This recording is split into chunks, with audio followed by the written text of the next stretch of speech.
இன்னைக்கு டைட்டிலே வந்து பார்த்தீங்க அப்படின்னா வந்து hidden feelings of Nila revealed அப்படிங்கிற மாதிரி தான் வந்து ஒரு விஷயத்த சொல்ல வராங்க. அதாவது என்னன்னா, நிலாவுடைய மனசுக்குள்ள அவங்களுக்கு ஒரு காதல் இருக்கு, அந்த காதலை வந்து லைட்டாக வெளிப்படுத்த ஆரம்பிக்கிறாங்க அப்படின்னு கொண்டு வராங்க. ஆனால் அந்த காதலை அவங்க உணர்றதுக்கு டைம் எடுக்குதா, இல்லை வெளிப்படுத்துறதுல அவங்களுக்கு ஒரு தயக்கம் இருக்கா, இல்லை சீக்கிரமாகவே அந்த விஷயத்தை முடிச்சு விட்டுட்டு திருப்பி அடுத்த ஜோடியை வந்து இப்போ பெரிய ஜோடி இன்வால்வ் பண்ணி அடுத்த விஷயத்தை கொண்டு வர போகிறாங்களா? ஏன்னா வந்து சந்தா, ஜெயந்தி, சேரன் அப்படின்னு ஒரு ட்ராக்கு, வானதி வீட்டுக்கு வந்தால் நடக்க போகிற ட்ராக்குன்னு பல விஷயங்கள் இருக்குது. அதில் எது நடக்க போகுது அப்படிங்கிறதையும் பார்க்கலாம்.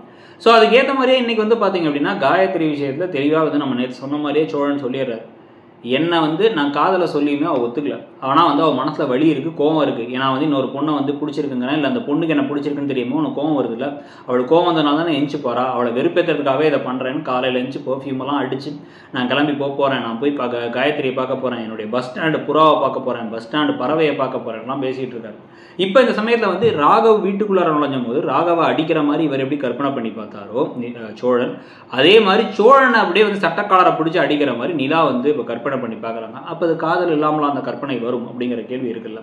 ஸோ அப்போ அவங்க காதலை வெளிப்படுத்தி முடிக்கிற காட்சிகள் சீக்கிரமாக வந்துட போதா, இல்லை அதுக்கிடையில் குறுக்க வந்து நான் கௌஷிக் வந்தாங்கிற மாதிரி திருப்பி ராகவ் உள்ளார வந்து ஏதாவது கெடுக்க, இல்லை நம்ம நேற்றே சொன்ன மாதிரி கரெக்டாக சோழன் நிலாவுடைய வாழ்க்கையில் இந்த பக்கம் காயத்ரி, இந்த பக்கம் ராகவ் அப்படின்னு சொல்லிட்டு ஒரு நாற்கோண கதையாக போய் இவங்க ரெண்டு பேரும் இப்படி தனியாக போயிட்டு திருப்பி வரப்போகிறாங்களாங்கிறத பார்க்கணும். இதில் வந்து பார்த்தீங்க அப்படின்னா வந்து இப்போ வெஸ்டர்ன் ஷோஸ்லாம் வந்து இப்போ அமெரிக்காவில் இருக்கிற ஷோஸ்லாம் வந்து பார்த்தீங்கன்னா வில் தே ஓன் டே அப்படின்னு ஒரு விஷயம் வச்சுருப்பாங்க.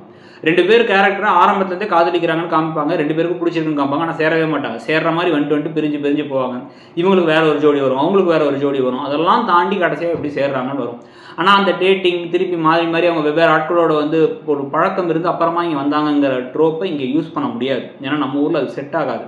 ஸோ இப்போ இந்த அளவுக்கு லைட்டாக கொண்டு போய் இழுக்க முடியுமே தவிர அதை தாண்டி இழுத்தா யாராவது ஒருத்தவங்கள வில்லனாவோ வில்லியாவோ நினச்சிப்பாங்க. இவன் அவளாம் அந்த பொண்ணுக்காக போனால, இந்த பொண்ணு தான் அவங்க கூட வந்தால, அப்புறம் வந்து அதெல்லாம் நம்ம எப்படி ஏற்றுக்கிறதுன்னு மக்கள் பேச ஆரம்பிப்பாங்க. ஏன்னா இந்த அளவுக்கு வந்து அட்லீஸ்ட் சீரியல்களில் நடக்கிறதுக்கான வாய்ப்புகள் குறைவுன்னு தான் நினைக்கிறோம். அது எப்படி போகுதுங்கிறத பார்க்கலாம். ஆனால் அதே சமயத்தில் ஐயனார் துணை சீரியலுடைய மேக்கிங்கில் நிறைய வந்து ஒரு ஃப்ரெஷ்னஸ் இருக்குது. அவங்க கேமரா ஆங்கிள்லேருந்து காமிக்கிற விஷயம், வசனத்தில் வந்து முக்கியமாக பேக்ரவுண்ட் மியூசிக்கே நிறைய ஒரு வித்தியாசமாக பண்ணுறாங்க. மற்ற சீரியல்ஸோட பேக்ரவுண்ட் மியூசிக்கை விட இங்கே மியூசிக் கொஞ்சம் நல்லா இருக்க மாதிரி தோணுது. அதெல்லாம் பற்றி நீங்கள் என்ன நினைக்கிறீங்க அப்படிங்கிறதையும் சொல்லுங்கள். இதெல்லாம் காரணமாக தான் வச்சு நம்பர் 1 ஷோவாக வந்துருச்சா விஜய் டிவியில் இப்போங்கிறத பற்றி உங்கள் கருத்தையும் சொல்லுங்கள். தேங்க்யூ.